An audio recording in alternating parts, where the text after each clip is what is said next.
कैसे बने असदुद्दीन ओवैसी भारत के सबसे लोकप्रिय मुस्लिम राजनेता। एक राजनेता से कहीं अधिक है उनकी पहचान। महान समाज सेवी भी हैं। असदुद्दीन ओवैसी संसद रत्न अवार्ड से भी किया जा चुका है सम्मानित। राजनीति में आने से पहले क्रिकेटर बनने का देखते थे सपना। अपने किन बयानों के कारण ओवैसी ने खड़ा किया है विवाद और क्यों उनकी पार्टी AIMIM को बीजेपी की बी टीम कहा जाता है। असदुद्दीन ओवैसी के बारे में आज हम आपको कई रोचक बातें बताएंगे जिनके बारे में आपने पहले कभी नहीं सुना होगा। असदुद्दीन ओवैसी का जन्म 13 मई सन 1969 को हैदराबाद में हुआ था। उस समय हैदराबाद आंध्र प्रदेश का ही हिस्सा था। ओवैसी के पिता और दादा भी राजनीति में पूरी तरह से सक्रिय थे। उस्मानिया यूनिवर्सिटी से ओवैसी ने ग्रेजुएशन की डिग्री हासिल की थी और इसके बाद वे लॉ की पढ़ाई करने के लिए लंदन चले गए थे। वापस आने के बाद उन्हें बैरिस्टर असदुद्दीन ओवैसी के तौर पर जाना गया। ओवैसी एक राजनेता होने के साथ साथ एक वकील भी हैं। ओवैसी को भारत का सबसे लोकप्रिय मुस्लिम राजनेता के तौर पर जाना जाता है। उन्हें दुनिया के 500 सबसे प्रभावशाली मुसलमानों की सूची में भी शामिल किया जा चुका है। मुसलमानों के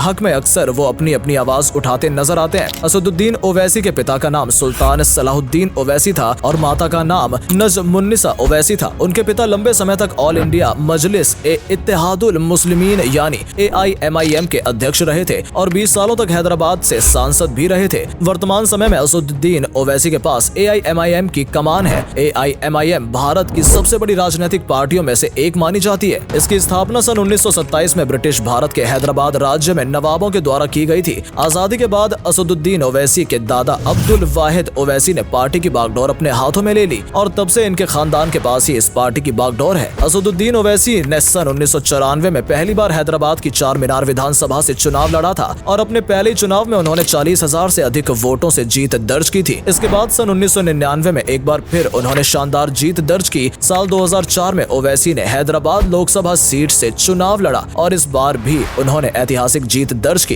तब से लेकर आज तक वो हैदराबाद के सांसद हैं और लोकसभा के मेंबर हैं। साल 2014 में ओवैसी को संसद रत्न अवार्ड से सम्मानित किया जा चुका है। वो संसद में हमेशा ही सक्रिय रहते हैं। जनहित के मुद्दों पर वो अक्सर अपने विचार व्यक्त करते हैं। हालांकि कई बार उनके विचार विवाद का रूप ले लेते हैं। ओवैसी ने तेलंगाना की सभी मस्जिदों में इमाम के लिए हर महीने 5,000 रुपए पेंशन की शुरुआत भी की है, जिसका फायदा आज 9,000 से अधिक इमाम को हो रहा है। शिक्षा और स्वास्थ्य के क्षेत्र में ओवैसी ने काबिले तारीफ काम किया है। उनके ट्रस्ट सालार ए मिल्लत के तहत देश भर में 12 कॉलेज, 9 हाई स्कूल और 2 हॉस्पिटल संचालित किए जाते हैं। ओवैसी स्कूल ऑफ एक्सीलेंस और दक्कन मेडिकल कॉलेज की गिनती भारत के टॉप शिक्षा संस्थानों में होती है। इसके अलावा पॉलिटेक्निक, फार्मेसी और इंजीनियरिंग के कॉलेजों में बेस्ट एजुकेशन भी दी जाती है। ओवैसी हॉस्पिटल में 2500 से अधिक बेड्स की व्यवस्था है, तो वहीं उनके दूसरे हॉस्पिटल में भी 1500 बेड्स मौजूद हैं। उनके हॉस्पिटल को एशिया के सबसे साफ और हाइजीन हॉस्पिटल होने का पुरस्कार भी दिया जा चुका है। हर साल हजारों लाखों लोग उनके अस्पताल में मुफ्त उपचार का लाभ ले रहे हैं। हैदराबाद में ओवैसी के द्वारा एक पुलिस ट्रेनिंग कैंप भी चलाया जाता है, जहां गरीब बच्चों को मुफ्त में पुलिस की ट्रेनिंग दी जाती है। साथ ही वो महिलाओं और बालिकाओं के लिए कई ट्रेनिंग कैंप और स्किल सेंटर भी चलाते हैं, जहां पर सिलाई, कढ़ाई, बुनाई करना और कंप्यूटर चलाना सिखाया जाता है। साल 2012 में फोर्ब्स ने ओवैसी को एजुकेशन और हेल्थ सेक्टर में काम करने वाले शीर्ष व्यक्तियों की सूची में भी शामिल किया है। असदुद्दीन ओवैसी की पर्सनल लाइफ की बात करें तो उनका निकाह सन 1996 में हुआ था और उनकी पत्नी का नाम फरहीन ओवैसी है। ओवैसी और उनकी पत्नी के कुल 6 बच्चे हैं, जिनमें एक बेटा और 5 बेटियां हैं। उनके बेटे का नाम सुल्तानुद्दीन ओवैसी है और बेटियों का नाम खुदसिया ओवैसी, यास्मीन ओवैसी, अमीना ओवैसी, महन ओवैसी और आतिका ओवैसी है। असदुद्दीन ओवैसी को उनके चाहने वाले नकबी ए मिल्लत और असद भाई कहकर बुलाते हैं। फिलहाल तेलंगाना में वो विधायक हैं। कई बार ये भी अपने बयानों के कारण विवादों के घेरे में आ चुके हैं। वहीं असदुद्दीन के सबसे छोटे भाई का नाम बुरहानुद्दीन है और वो हैदराबाद में एतमादाद नाम के अखबार के संपादक हैं। इस अखबार की शुरुआत साल 2002 में की गई थी और आज ये हैदराबाद का सबसे लोकप्रिय अखबार बन गया है। ओवैसी की पार्टी AIMIM लगातार भारतीय राजनीति में अपनी जड़ें मजबूत कर रही है। वर्तमान समय में इस पार्टी के 2 राजनेता भी